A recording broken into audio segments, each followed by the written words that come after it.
Je m'appelle Soumina, j'ai 30 ans, je suis aide-soignante en réanimation. C'était juste après le Covid, mais vraiment la fin du Covid. Je m'en suis pas rendu compte tout de suite. On s'est pas rendu compte tout de suite. Il y a eu le Covid avec tout ce qu'il y avait dans les services. Plus il y avait mon père qui était hospitalisé aussi. Donc ça faisait beaucoup maison, travail. Et même quand j'étais à la maison, c'était encore le travail. Parce que du coup, il y a personne qui pouvait aller à l'hôpital. Donc c'était que moi qui faisais le relais entre la famille et l'hôpital pour donner des nouvelles et tout. Donc travail, hôpital, travail, hôpital. Enfin, ça s'arrêtait pas.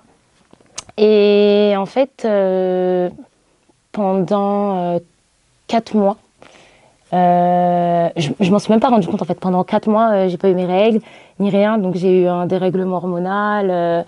Et tout ça en fait c'était à cause du stress. Je sortais plus, je faisais que dormir. Je travaille de nuit, mais je dormais beaucoup, beaucoup. Et en fait, je dormais, je sortais plus, j'allais au travail et je m'en suis pas rendu compte jusque au mois de juin, où en fait même aller au travail, je commençais à avoir mal au ventre. Arrive au travail, j'avais pas envie, mais j'avais plus de patience avec les patients. Enfin, il y a trop de choses qui me ressemblaient pas et j'étais devenue aigrie, irritable et tout. Je me reconnaissais pas, on va dire.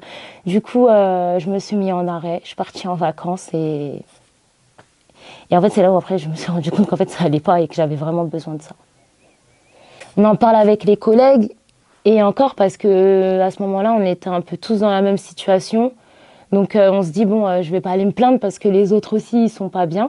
Et après à la maison, on n'en parle pas parce que les gens on te dit oui, je comprends, mais ils comprennent pas. Enfin, ils peuvent pas comprendre. C'est pas de leur faute, ils essayent, mais ils peuvent pas comprendre. Donc au final, on se dit bon ça sert à rien d'en parler. Je veux dire, quand on est jeune, on travaille, on se dit on travaille parce qu'on a des projets et tout ça, donc on travaille. On prend des vacances, mais on se dit bon, je prendrai des vacances quand tout le monde revient de vacances. Donc ça veut dire qu'on est là quand même, sur une année, on est là pratiquement toute l'année. On va partir peut-être un mois. Moi, souvent, quand je partais en vacances, c'était au mois de mars, avril, mais je partais un mois, puis après, j'étais là faut recommencer jusque septembre ou des fois jusque janvier d'après.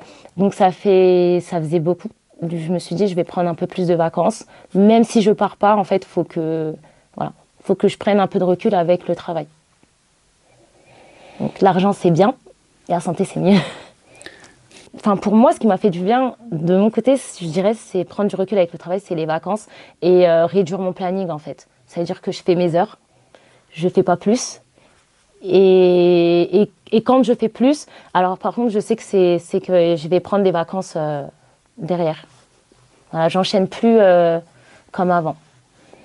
Tu te dis, ah non, je peux pas me mettre en arrêt, je peux pas prendre maintenant parce qu'on est en galère, parce qu'on est en galère, parce qu'on est en galère. Ouais, c'est vrai, mais en vrai, on est en galère, donc je pousse jusqu'au bout, je travaille jusqu'à ce que moi j'en peux plus, mais je me mets en arrêt. Donc je sais pas quand est-ce que je vais revenir parce que je sais pas comment je vais terminer. Je me dis, je les mettrais plus en galère à ce moment-là que de me dire non. Vaut mieux que je prenne des vacances. Donc de toute façon, à l'hôpital, je pense que les galères de personnel, il y en aura tout le temps. Tout le temps, tout le temps. Donc je me dis, si au moins je prends des vacances, je peux revenir et quand je reviens, je suis opérationnelle en fait. Ça a été quelque chose au début, c'était beaucoup par rapport aux collègues et tout, mais après, on devient un peu égoïste. Et je me rends compte en fait, en ayant été égoïste, je suis beaucoup plus productive. Moi, quand je reviens, je suis là maintenant. On va dire, on prend un peu. Les autres, ils sont fatigués, mais nous, on est là, on est requinqués. Donc, voilà. On pense pas à nous, en fait. On pense pas à nous. On est tout le temps là à penser aux patients, à penser aux collègues, mais nous-mêmes, on n'y pense pas. Donc, et ça, je l'ai compris avec le temps. Je l'ai compris aussi en discutant beaucoup avec des collègues, parce que je me rends compte qu'en discutant avec les anciennes, des fois, je me suis dit, mais comment vous faites pour tenir des 20 ans dans le service Il y en a, ça fait 25 ans qu'ils sont là.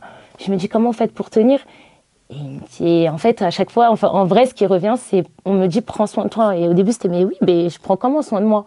Parce que c'est compliqué. Mais au fur et à mesure, j'ai compris. J'ai vu aussi comment eux fonctionnaient. J'ai essayé et en vrai, faut être égoïste. Ça veut dire, faut penser à soi.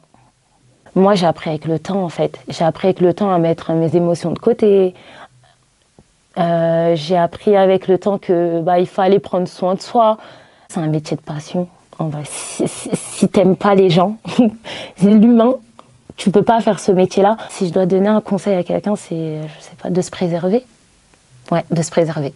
Parce qu'on va peut-être pas forcément y penser, parce qu'on arrive, quand on est diplômé, c'est genre comme si on allait sauver tout le monde. Je vais m'occuper de tout le monde, je vais être toujours bien, je vais être là pour les gens. Et au début, on s'en rend pas compte. Ça veut dire qu'on donne toute notre personne pour le travail. Franchement, voilà, on est là dès qu'il y a un problème, on est là, mais au fur et à mesure, c'est au fur et à mesure qu'on comprend en fait. Donc moi, le conseil que je pourrais donner, c'est de se préserver, de penser à soi et, euh, et d'avoir d'autres activités en dehors du travail. Ouais. D'avoir d'autres activités parce que quand même, on fait un métier où on a besoin de se défouler. Vraiment. Moi, ma carapace, c'est le sport, les vacances et la famille.